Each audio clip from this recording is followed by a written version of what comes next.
Lucky Land Casino, asking people, what's the weirdest place you've gotten lucky? Lucky? In line at the deli, I guess? Aha, in my dentist's office. More than once, actually. Do I have to say? Yes, you do. In the car before my kids' PTA meeting. Really? Yes. Excuse me, what's the weirdest place you've gotten lucky? I never win and tell. Well, there you have it. You can get lucky anywhere, playing at LuckyLandSlots.com. Play for free right now. Are you feeling lucky? No purchase necessary. Void where prohibited by law. 18 plus. Terms and conditions apply. See website for details. Greetings and welcome. It's Eric Erickson here, the third hour of the program, wherever you are. As always, text Eric to 33777. You can find the show notes and all that. But more importantly, if you text donate to 33777, you can get links to both Help the Persecuted. They have a fundraiser where some of the listeners of this program have stepped up to help that organization, and they will match your donation up to $300,000. Now, that's just remarkable. Some of the listeners of this program, if you're not familiar, my buddy Josh Youssef was on with me yesterday.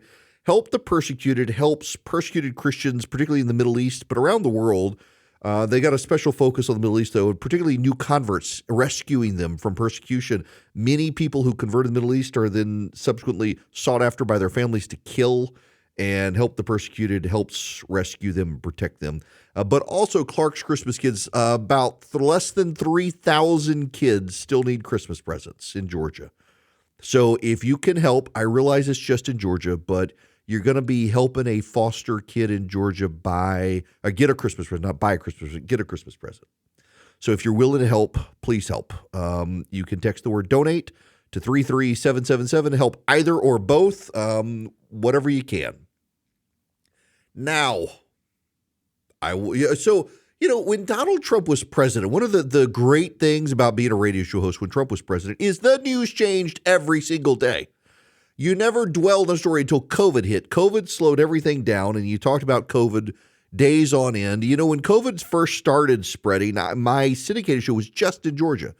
It was on 15 to 20 stations in Georgia, and I was given the countdown saying, y'all, this is coming. It's starting to spread. Here are the counties. And at some point, I was just like, nah, it's in every county. Started spreading, and that story just stayed around. Well, the Harvard story and the academic story, it just continues to stay around. I'll get into those details, but I want to talk about a side angle to the story. A buddy of mine, Eric Reed, he's actually going to join me on my Christmas program, and I hope you'll listen to the Christmas show. If you're around the radio on Christmas or over the weekend before Christmas, I think if you listen to me on the weekend on your local radio station, we're going to run the Christmas show then and then on Christmas Day. Eric Reed lost his son, Caleb, a few years ago. On December 4th was the day his son died. And Eric's a pastor. He was shaken greatly by his son's death. And I don't know that I would say caused a crisis of faith, but the anxiety, it caused bad anxiety. And he struggled for a while and overcame it. And I'm going to talk to him. We're going to record the conversation before Christmas because obviously he's not going to work on Christmas, and I want to get it done before then myself, about dealing with anxiety stuff. But Eric also runs a ministry called Knowing Jesus Ministries. And I pay for his nonprofit to come down to my kids' school every year to talk to the kids about, because my kids go to a classical Christian school, somewhat sheltered existence, this sort of school where the parents have to be interviewed about their faith, that this is not a school for everybody. And the kids' parents are interviewed, and then the kids, it's classical education. They learn Latin, and you got the rhetoric school, and my oldest has just done her senior thesis. She had to do a persuasive paper, argue a point. Hers was that modern feminism has devalued women. It was actually well done. I got to sit through it. And the questions, she was asked tough questions. But I know my kids leads a somewhat sheltered existence, and they're going to go out into the world, and they're going to go to college. And I hear from so many people who they lose their kids. And so I mentioned Eric Reed because he had a Twitter thread up yesterday, I think it was, about a friend of his whose daughter went off to college and had gone in, a devout conservative Christian kid, and came out just a wackadoo liberal atheist who went off to Central America to God knows where and doesn't have anything to do with her hick family anymore. And he's like, it's not just the Ivy League. This happens at so many schools. How do you prepare your kids for it? And Eric runs a program on preparing your kids for it because I worry about my kids. Tim Keller and I had several conversations about this. I wanted to interview him and his wife, Kathy, at one point for a TV show I'd done. Wasn't a successful TV show. It was on a streaming service. Wasn't raw meat partisanship, and so it really didn't get picked up at the time. But I wanted to talk to him about raising kids, and both of them, Kathy and Tim, both said, nope. Kathy was the first one to say, Tim Keller will not write books or preach on raising kids. And I mentioned that to Tim when I got to know him, and he said, yes, she's absolutely right. I don't do this because we didn't do anything. He says it was all the Lord because most of our friends who they were the devout people who their kids were in Sunday school every week and they had their kids in church camp and they were always at vacation Bible study stuff. Says all their kids went off the deep end. And he says, my kids are now I've got to know his son, Michael, not well, but know him. He's a good guy and now is a pastor at Redeemer in New York where the church his dad founded. But it really, I worry sometimes, y'all, this is one of my whole ideas on why there's got to be a God, because some of this stuff, you screw up your kids. Everybody screws up your kids. There's a song, what's his name, Noah Kahan or whatever, who's singing now. It's something about I'm still angry with my parents for not being angry at the things my parents did to them or something like that. And you can screw up your kids very easily, people. But also you can love your kids and have a good relationship with them. And then see them go off to the Ivy League and become a commie. So how do you combat that? I don't know that I know the answer. But I'll tell you, I've got some theories on the matter. One of which is, particularly if you're a faith family, I don't mean this critically. I really don't mean this critically, and I know it sounds judgy, but I'm oftentimes stunned by the superficiality of a lot of churches. And the kids have like a social connection with the youth group at church, but they're not really learning the depths of faith. And the sermons on Sunday are just shallow. They're not deep. I see this in evangelicalism, honestly, in the politicization of churches today. The number of people who go to churches who really don't know a whole lot of deep stuff about the faith. I went to seminary and started hearing stuff in seminary. It's like, oh my gosh, why didn't this ever come out in church? Like the hypostatic union. Now, if you're a pastor, you're kind of chuckling at the phrase hypostatic union, but it just means Jesus fully God, fully man. You hear this stuff in church, but what does it actually mean that Jesus of Nazareth, God Almighty himself, was also fully man? Well, it certainly makes Gethsemane make more sense when he's overwhelmed. But there's just some level of superficialness in a lot of churches and a lot of youth groups and stuff. And my kids go to a school where they've got deep Bible. I mean, my gosh, do they have deep Bible classes? They got one semester that is just the book of Romans.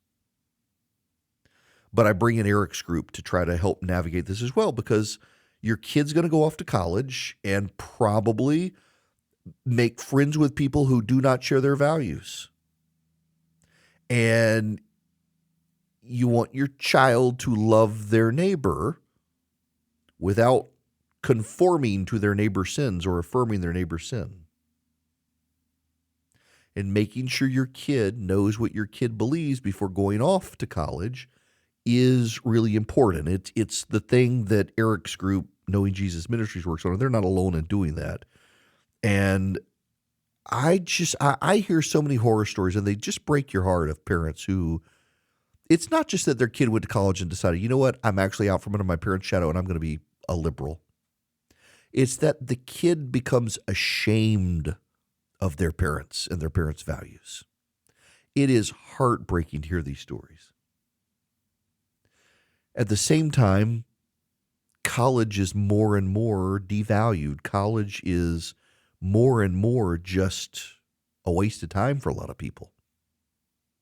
You know, I saw the other day somebody put up a sign of a Buc-ee's. You know what a Buc-ee's is? It's one of those giant grocery gas stations from Texas and grocery store Texas, brisket and stuff. And like a car wash manager at the Buc-ee's makes $150,000 a year with benefits.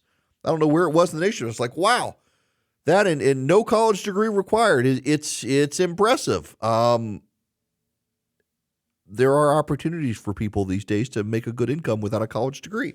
At the same time, the people who have college degrees tend to have more stable marriages and tend to be more likely to keep a job and tend to make more money long term. Those are just the facts. People want their kids to get a college degree for a reason, but not at the expense of their soul these days, and so many parents are worried about that. Here's my advice to you is have a community of people around you who share your values, because at some point your kids are going to realize you don't actually have all the answers they thought you had. But if you surround yourself with people they know and respect, they're going to hear those people say the same thing and realize you're not the anomaly. One of the things that colleges try to do is not just challenge kids' beliefs, which is fine, it's what they're supposed to do, but try to suggest that you're kind of the freak and that nobody here believes this stuff. And look at us, we're all these great academics and stuff. Well, when you surround your kids with people who share your values, they're going to hear other smart, good people share the values, and they're going to realize that this isn't an anomaly. And that matters. But also, make sure your kids actually do understand like the answers to questions like conflicts in scripture and why things are out of place from one story to the next. You yourself should know this stuff. And again, part of it is I went to seminary and I heard this stuff. Like there are the story of Jesus casting out the demons, the legion, into the herd of pigs.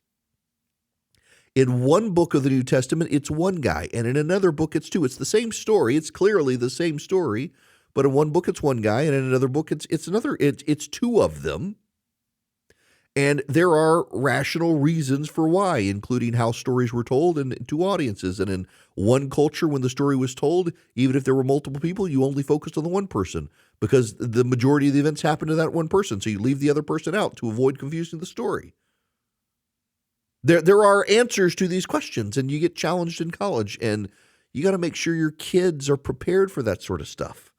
Preparing your kids for the challenges of college. Now, some of the stuff you can't prepare your kids for, and it just happens, and you got to love them and pray for them, pray over them, but it's not easy raising kids these days.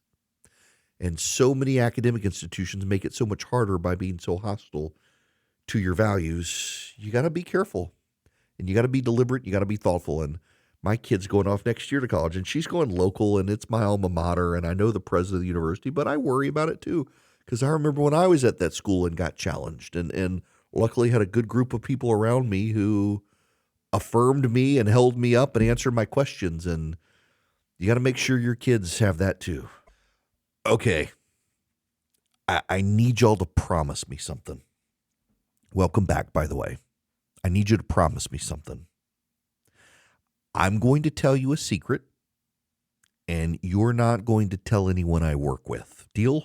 Okay? I'm going to tell you something you're not supposed to know. I'm not here right now. Shh. No. You're not supposed to know. I'm not actually. I'm here, but I'm not here. I got called away, and I knew it was going to happen, so I've now had to, we've moved into, I had to pre-record this last little half hour here because I had to go to a meeting and I couldn't get out of it. There was no point in having a guest host. So I don't actually know. I'm assuming the Federal Reserve decided not to raise interest rates, but I'm assuming they also signaled that they're not going to cut them anytime soon. That's my guess, but by now it has happened. So my apologies for not being able to bring you up to speed. It's breaking news. And I'm sure if you stick around to the bottom of the hour newscast on your local radio station, they're going to tell you, but I hate lying to you guys. I'm sorry. I don't like, they tell me no one's ever going to know, Erickson, you should tell, but I feel like I feel like it's dishonest and that I should tell you. So I just wanted you to know, just don't tell anybody I work with, because then I get in trouble because you pull the curtain back too far and you reveal the dirty little secret that you're not actually here right now. But I'm here. I love you guys. I actually put this together because I got stuff to talk about anyway, but I had to go. They made me go to a meeting and I couldn't get out of it, and there was no point in having a guest host for this little bit. And I still got half hour to go, and you better come back. Now you have to come back. Now I've shared the secret with you, so you have to come back and listen to what I have to say, because you don't know what I'm going to say, but you got to come back, okay? I try to be honest with you guys. Sometimes I overshare. I realize it. I acknowledge it. There are times I tell you way more than I should. My wife got mad at me the other day because I told you guys something, and she didn't know that I should have told you guys, and she got over it.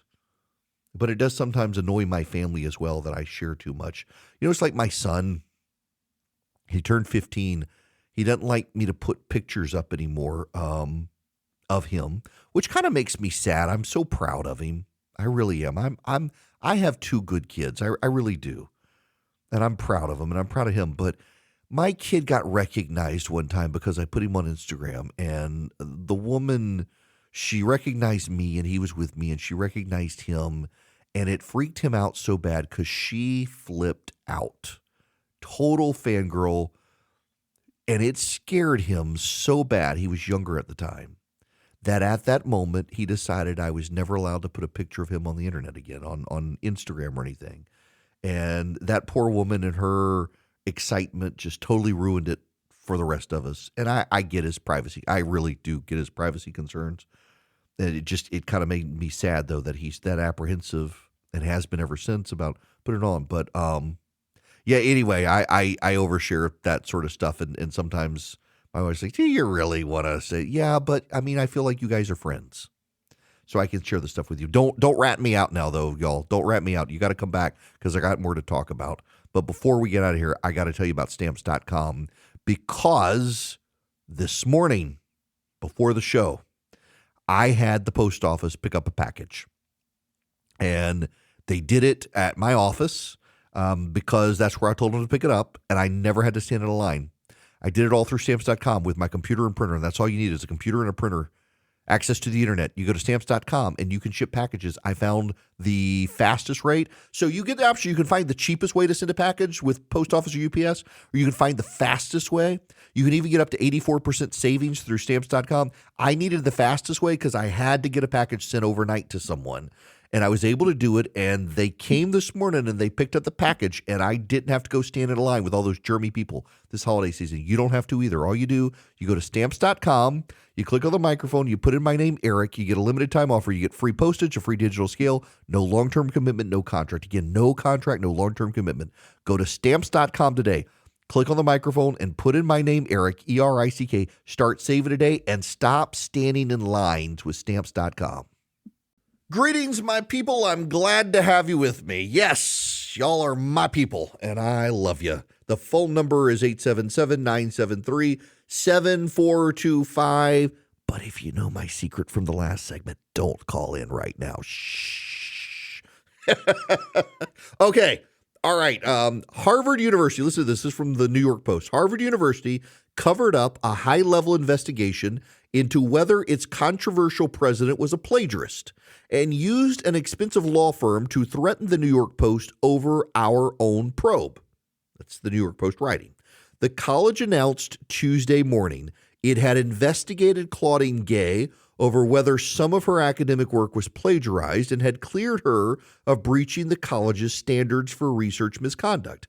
Instead, it said she would request 4 corrections in 2 publications to insert citations and quotation marks that were originally omitted. But the Post can disclose that Harvard spent weeks failing to come clean about Gay being under investigation, staying quiet even when she was hauled in front of Congress for disastrous testimony on how the Ivy League college is dealing with anti-Semitism on campus. Harvard only disclosed the investigation when the university's governing body, Harvard Corporation, said it had unanimously stood behind her despite a firestorm of criticism for her evidence to Congress. Harvard's public statement on the allegations of plagiarism came a day after a conservative activist posted questions on Twitter about citations in Gay's 1997 PhD dissertation. Gay vigorously defended her academic record in comments to the Boston Globe after the dissertation questions were revealed and said, "I stand by the integrity of my scholarship. Throughout my career, I have worked to ensure my scholarship adheres to the highest academic standards." Tuesday's statement issued to members of the Harvard community said that the probe began in late October after Harvard became aware of allegations about Gay. But the statement did not tell the full story, including how Harvard called in bulldog attorneys to protect Gay. The Post contacted the university on October 24th, asking for comment on more than 24 instances in which Gay's words appeared to closely parallel words, phrases, or sentences in published works by other academics. The 27 instances were in 2 academic papers published in 2 peer-reviewed journals between 2011 and 2017, and an article in an academic magazine in 1993. The Post was sent the material anonymously and had conducted its own analysis before asking Harvard to comment. When the Post brought the allegations to Harvard, Jonathan Swain, its senior executive director for media relations and communications, asked for more time to review the work. A day later, Swain, who was part of the Biden-Harris transition team and a one-time Hillary Clinton aide, said he'd get back in touch over the next couple of days, but he didn't. 2 days later, on October 27th, the Post was sent a 15-page letter from Thomas Clare, a high-powered Virginia-based attorney with the firm Clare Locke, who identified himself as defamation counsel for Harvard. The letter contained comments from academics whose work Gay was alleged to have improperly cited, even though the political scientist review could only just have begun. Harvard has still not said what works Gay is seeking to have corrected and whether her dissertation will be corrected. It did not respond to a further set of questions from the Post on Tuesday. The dates of the 3 works reviewed by the Post range from 1993, when Gay was a postgraduate student, until 2007, when she was Dean of Social Science at the school's Faculty of Arts and Sciences. So I read you this because it's important to put it all in context. The New York Post on October 27th sent Harvard this information. Or no. 25th sent Harvard the information. And 2 days later, got a letter from a defamation attorney threatening the New York Post. Now Harvard says, we conducted a full investigation. If Harvard conducted a full investigation, why did they sic defamation lawyers on the New York Post? I'll tell you why. Because the reality is Claudine Gay is not qualified to be the president of Harvard University. She is a poorly cited academic. This isn't just in comparison to Larry Summers, who was a Treasury Secretary, but compared to prior Harvard presidents, Claudine Gay has the least amount of research and scholarship. But Claudine Gay is an affirmative action pick for Harvard. They needed her diversity. They wanted her diversity. And that's the truth of the matter. She's not a deep academic. She's a diversity, equity, and inclusion pick.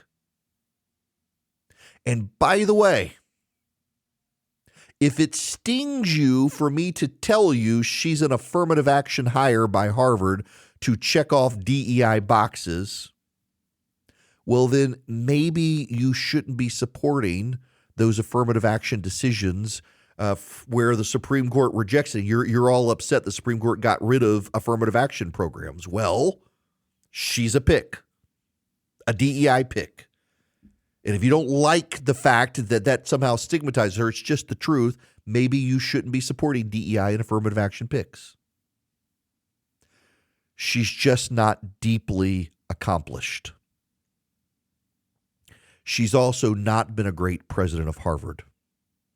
She has preferred groups and preferences. She tried to get rid of a professor from Harvard who was not down with Black Lives Matters. She has embarrassed herself with her handling of things on campus. And the most damning part of it all, in all honesty, the worst part of it is that when the New York Post flagged this information, instead of treating it honestly and investigating it, they sent defamation lawyers and they claimed they were looking at it. And you can tell by how quickly they responded with lawyers, they really had no interest in it because they propped her up. They elevated her above where she was qualified to be. And the wokes, the white wokes of Harvard, will fall on their sword over this. They built this up and they got to defend it. Tom Cotton, the senator from Arkansas, is now pushing legislation that would defund or tax the endowments of these woke universities. This is from Breitbart. Tom Cotton on Tuesday will introduce, or I guess that means he did introduce, the Woke Endowment Security Tax Act, which would impose a one-time tax on the endowments of 10 American universities to fund aid to Ukraine, Israel, and securing the U.S.-Mexico border. The West tax would impose a 6% excise tax on the 2022 values of endowments and would raise $15.47 billion. The tax would apply to universities with endowments of at least $12.2 billion and universities with endowments of at least $9 billion that also operate a state college contract. The covered universities would include Harvard, Yale, Stanford, Princeton, MIT, Penn, Northwestern, Columbia, Washington University, and Cornell. The tax proposal follows the presidents of several elite universities coming under fire for their ridiculous testimony in Congress about anti-Semitism and genocide. Not a bad idea. We might as well tax these people. I mean, what's so hilarious here is that these people are all in favor of wealth taxes, and yet they don't want this sort of stuff.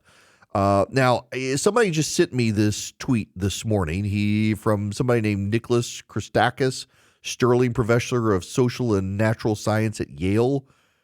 He writes, I think many people inside academia do not quite realize some of the ways the debacle involving Harvard and its president, and also the broader culture within many elite schools, is perceived by many people outside academia.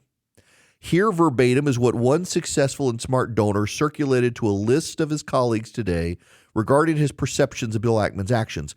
I think that views like this are worth engaging seriously, in part because American universities are being seen as squandering their credibility in ways that will ultimately harm them. So this is it. This is a successful, smart donor circulated to a list of his colleagues. Apparently, the putative reason Harvard decided to support Claudine Gay, certainly not because she's a black woman, was that it was important for the school to remain immune to outside pressure from wealthy, that is, Jewish donors. But this is even a worse reason than saying we won't fire a black woman, because the arrogance behind not listening to voices outside the ivory tower is precisely what got us here in the first place. The school presidents wallowing in nuance, legalese, and my truths is precisely why the rest of the nation is so repulsed by them.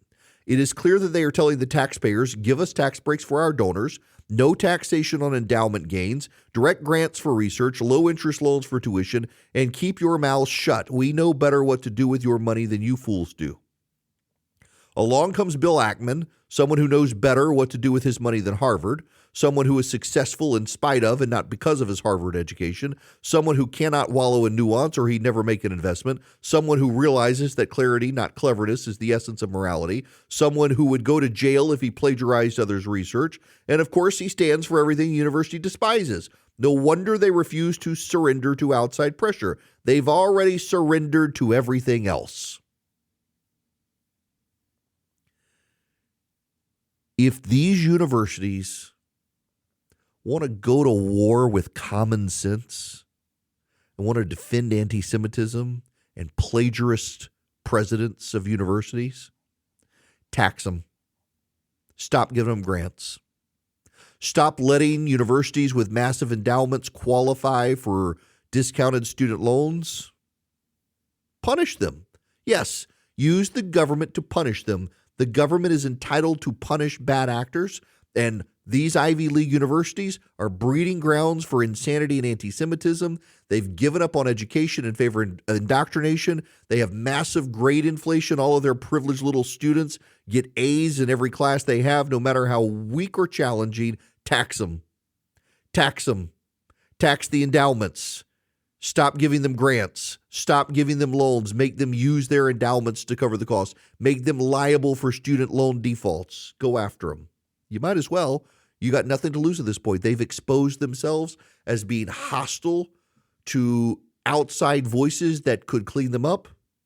They've been exposed as having ridiculous arrogance. They're willing to hire a university president who is not all that academically gifted, who committed plagiarism. They'll expel dozens of students this year for plagiarism while protecting their affirmative action pick of a president. Go after Harvard University. If you are a business, you should blackball Harvard graduates. And don't spare me but what about the poor innocent Harvard who disagree? So what? Transfer schools. Transfer schools. You went to Harvard because it's Harvard, and now you're going to suffer the consequences of going to a breeding ground for anti-Semitism, and you should. Except I really doubt a lot of these Fortune 500 guys. I doubt Bill Ackman's going to say, no, we're not hiring Harvard people anymore. I doubt he's going to do that. You want to fix Harvard, that's what you do. How serious are the people belly aching about this stuff to fix it? If they're really serious about fixing it, if they're really serious about fixing the problems at these universities, they're going to stop hiring their kids. But also, Tom Cotton's right. Tax the endowments, deny them access to the student loan program, force their endowments to cover their student loans. Do that. Go after them. Go after their money. It, at this point, is the right thing to do. The arrogance of Harvard University standing behind their plagiarist president after her ridiculous comments and falling back on the phrase, my truth. You're not fit for office if you have my truth instead of the truth. And Harvard is not fit as an institution to have its students employed in the major companies of America. If this is their standard bearer, and this is what she's done, and they would rather sick defamation lawyers on people and cover it up than actually deal with it, we all need to be done with this institution. You know what's so interesting in the dynamic of things is Harvard is really, the New York Times rather, is circling the wagons around Harvard. What I find notable is like the Washington Post has become a pro-Hamas newspaper. I mean, the terrorists are in charge of the Washington Post at this point. It's remarkable how the Washington Post just feeds Hamas's narrative out to the public. But Harvard's actually, or rather, the New York Times has been pretty good, not great, but way better than the Washington Post, relatively speaking, on the Israeli situation with Gaza and Hamas. But my gosh, the New York Times has been over backwards to defend Claudine Gay and Harvard. In fact, they're doing a hit piece on Bill Ackman today. Bill Ackman's campaign against Harvard followed years of resentment. The subtitle, the billionaire investor has mounted a high-profile battle against Harvard President Claudine Gay over anti-Semitism and threats to Jewish students on campus, but long-held personal grudges play a role too. Behind his anger are personal grievances that predate the uproar. Mr. Ackman, by his own admission and according to others around him, resents that officials at his alma mater, to which he's donated tens of millions of dollars, and its president, Claudine Gay, have not heeded his advice on a variety of topics. Most recently, this includes how to respond to complaints of anti-Semitism and the specter of violence against supporters of Israel on campus. Now, this is kind of funny, because had they listened to Bill Ackman's advice, they would not be in the mess they are in. But somehow his resentment has spilled over. This is kind of bizarre. Those sensitive to the perception that a wealthy alumnus could exert such influence over the school mounted a campaign to back Dr. Gay. Mr. Ackman maintains support for some corners of campus, including Jewish groups who feel the university was too slow to forcefully condemn the Hamas attack and, in a sense, equivocated on threatened violence against Jewish students. Mr. Ackman noted that he met with 230 Jewish students in a town hall on a recent trip to campus. When the history of this movement is written, Bill will be a part of it, says Rabbi Hershey Zarkai of Harvard Shabbat, which hosted Mr. Ackman on campus. This is just Remarkable, though, that essentially you get an airing of dirty laundry against Mr. Ackman because he has been engaged with Harvard, giving them advice they've chosen not to take. But one of those core pieces of advice was how they needed to aggressively deal with anti-Semitism on campus. And so now the New York Times is doing a hit piece on Ackman saying, well, you can't really believe him. He's nursing grudges at Harvard because they didn't listen to him on combating anti-Semitism on campus. You mean they didn't listen to the guy who gave them advice on how to get out of the problem they now have? Remarkably astute analysis, I guess, from the New York Times. They really have circled the wagons. So they've been very protective of Claudine Gay at the New York Times. And it's not surprising to me, given the academic pedigree of so many of the people at the New York Times. But it's also just interval. Think about all the things the elites in this country have gotten wrong over the last number of years. So many things, and not just COVID. So many things in finance, modern monetary theory. We wouldn't have inflation. You could do all these things. They got it wrong. Ironically, it was the former president of Harvard who got that right. But the academic elite, the liberal elite in this country, in their circle of jerks, they continue to get this stuff wrong constantly.